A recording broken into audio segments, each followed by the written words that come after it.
Hi, I'm Charity Mayumbela, student number 219-043701.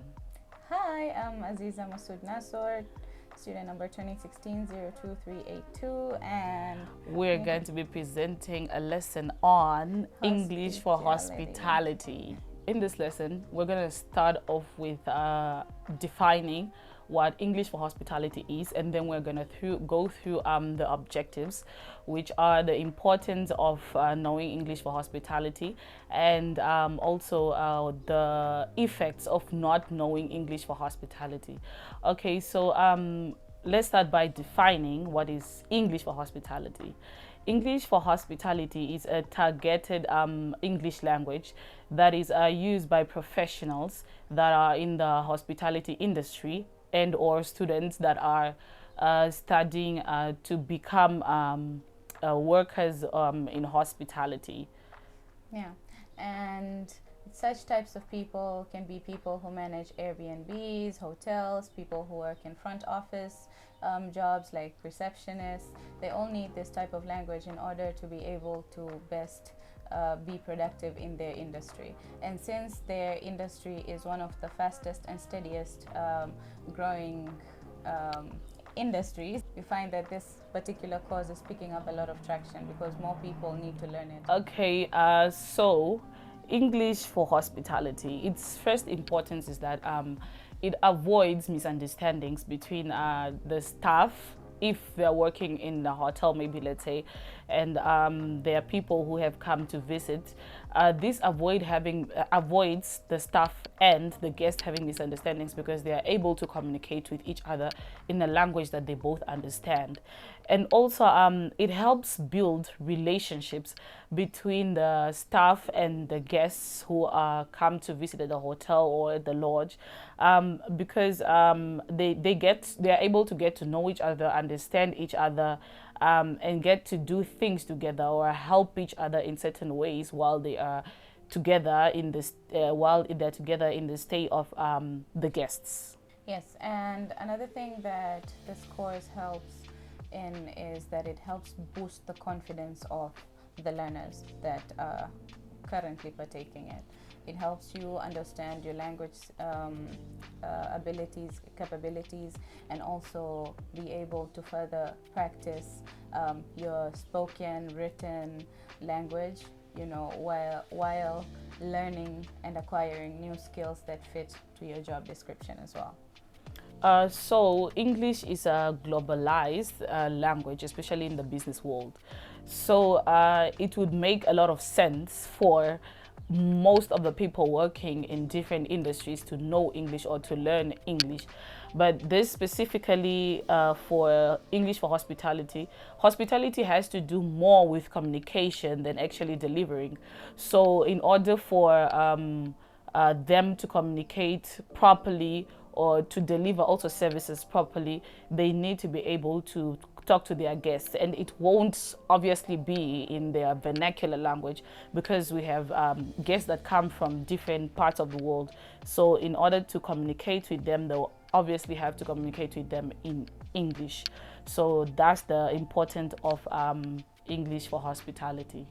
Yes, and problem solving techniques. So, English for Hospitality also offers the learners with a chance to learn how to solve problems pragmatically and while remaining professional at the same time, which I think is also very important because imagine a scenario where you're at a hotel and there's a lot of noise or the place is very dirty, and then you call um, a worker and they can help you out. Like there's a language barrier, they don't understand what you're trying to say. So I feel like it's very important for people to learn this particular course because it helps them in acquiring such skills to solve such problems.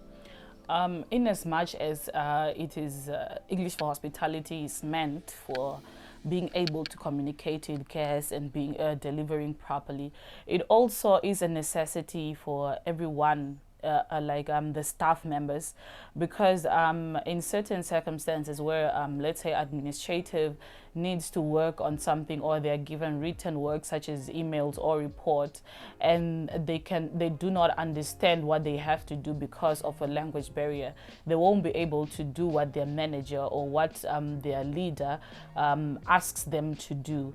They won't be able to deliver the report or to send emails or do anything because of the barrier of the language. And another thing that this course also would focus on, say for example you are in a college that is catering to this course and you're going to work in hotels, so there's particular and specific lingo that you would have to learn. For example, you would have to learn how to differentiate different types of rooms, so you can get a guest that's saying, okay, I would like a budget twin room. You need to know what a budget twin room is. You need to know what deluxe room is.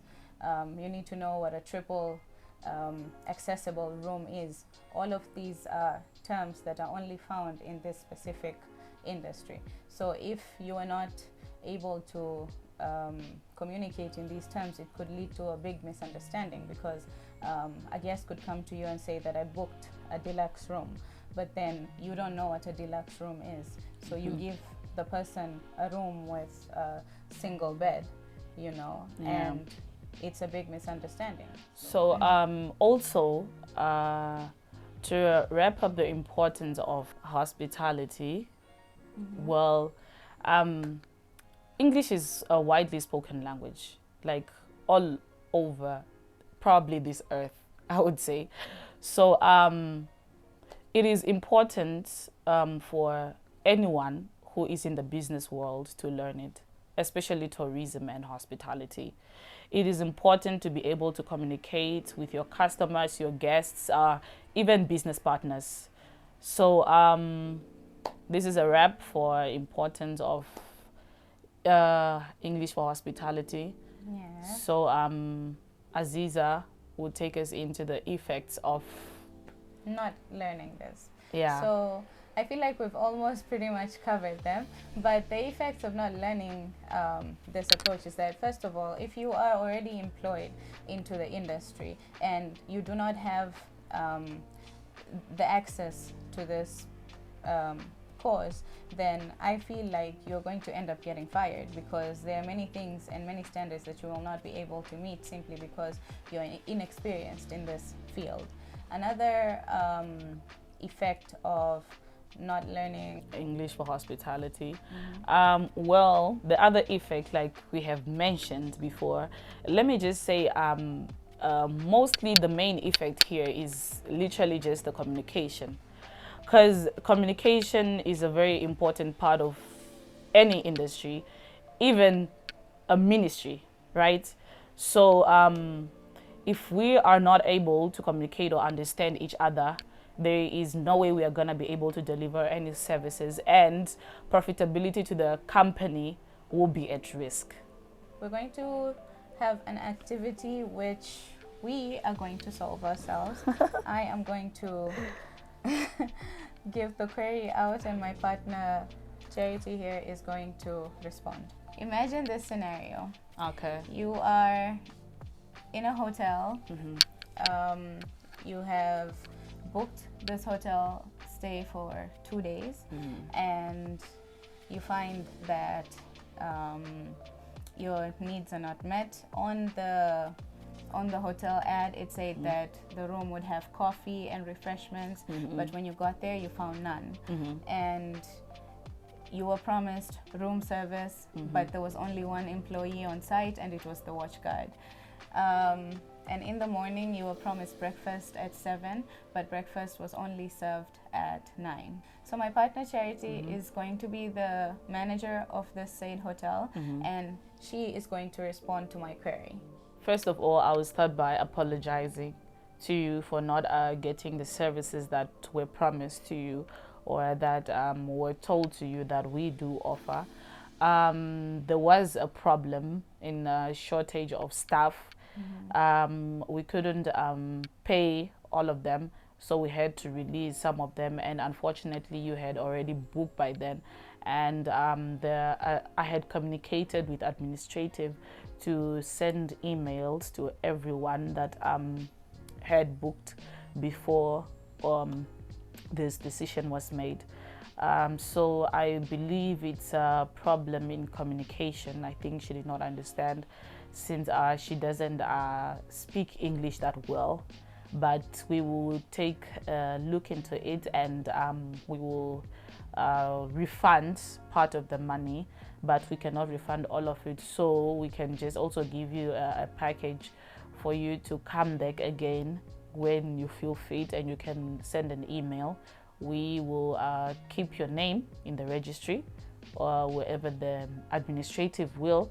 And so when you will come back, we'll also give you a letter that you will give to us in order for us to keep to our promise. So we'll be able to give a package to you in order to make up for what happened. So that's how I will handle the situation in order for it not to escalate or to get into something bigger or worse. Yeah. Right, class. So that was our attempt at an activity. We hope you enjoyed our lesson. In summarization, English for Hospitality is a specifically targeted ESP course that allows for people who are working in tourism, in hotels, and in any hospitality industry to access the adequate communication skills. Before we end our lesson, we have a little homework for you. We want you to create a dialogue. Pretend you are a staff member, and there are guests that came to visit at the hotel, and you as a staff cannot speak English properly. So that means there's a language barrier in between you two. Try to communicate with them and give us your dialogue should give an example of how language barrier affects a hotel or affects the guests and a staff member at the same time. Thank you very much. I think that's a wrap, right? Thank you. Bye.